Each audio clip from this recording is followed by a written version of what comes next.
Broadcasting live from the OVM Financial Studios. Visit ovmfinancial.com and get moving today. It's the Morning Drive with Johnny D, powered by Cova Sports TV on Fox Sports 1310.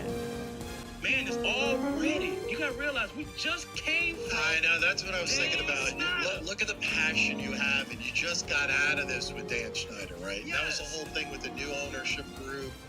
You got new coaching staff. You got that it guy in Jaden Daniels. Everybody's feeling good about themselves.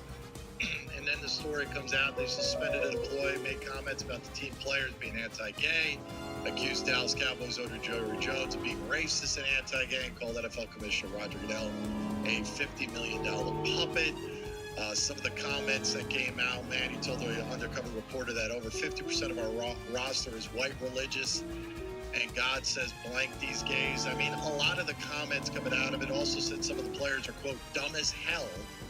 It said some who were smart don't stay that way after getting hit in the head too many times. And then went on to make a couple of comments about Jerry Jones, who says, I don't think the commissioner of the NFL hates gay people. They are taking on Marshall. They're laying 20. I think this opened up at what, like 16 and a half? Has it moved that much?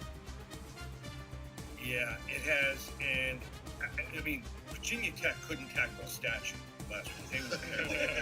They were sleepwalking for 3 quarters, and then all of a sudden turned it on here. I just don't think they expected much out of Vanderbilt. Vanderbilt people really underestimated, and they brought their A game. So when Virginia Tech brings their A game, they're very good. When they don't, they're below average here. So I expect them to attack. I think they're going to try to put this game away early. I think they'll get up 14-0, 14-3, and Marshall has to throw the football. That's where they really have trouble here. They don't have the depth either here. I think Virginia Tech puts it all together. It just took, unfortunately, a loss. I like them 41-17. All right, let's transition to the NFL before we let you go. Thursday, we call it our Pizza and Pig segment. So I'm going to ask you about pizza here in a segment, but I want to jump into the pigs.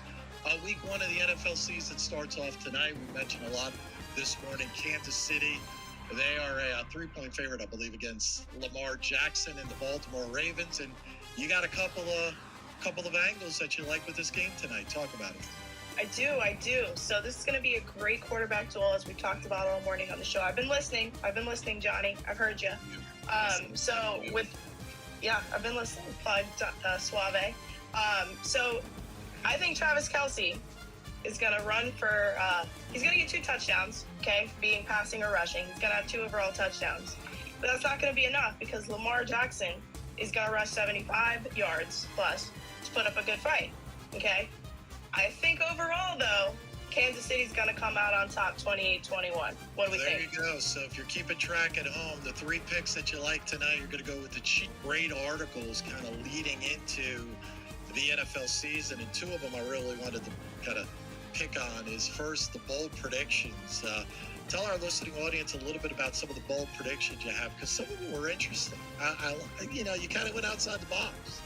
Yeah, well, I mean, you got to have a little fun, and, you're not going to, win big if you roll the dice just a little bit. And it's fun to kind of throw some stuff out there that you think might happen, like the Green Bay Packers wind up leapfrogging the Detroit Lions. I get so much hate from Lions fans.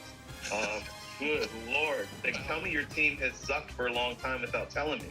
They were so mad that I could possibly think that the team that had had success for basically 1 year and, was going to be able to do it again, and that the Packers, which was the hottest team going down the stretch of the season, might have a chance to contend for a Super Bowl and maybe win that division. So that was one of them. But outside of maybe a Jaden Daniels, anybody else with the Commanders that piques your interest for fantasy?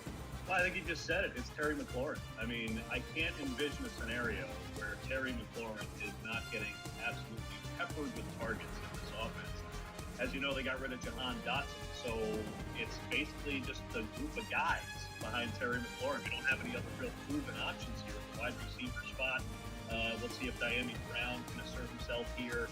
I think the guy to watch might be Noah Brown, who came over from the Houston Texans, and he's a professional wide receiver. When he's had opportunities at extended playing time, the dude has put up numbers, man. A couple 100-yard games on the resume.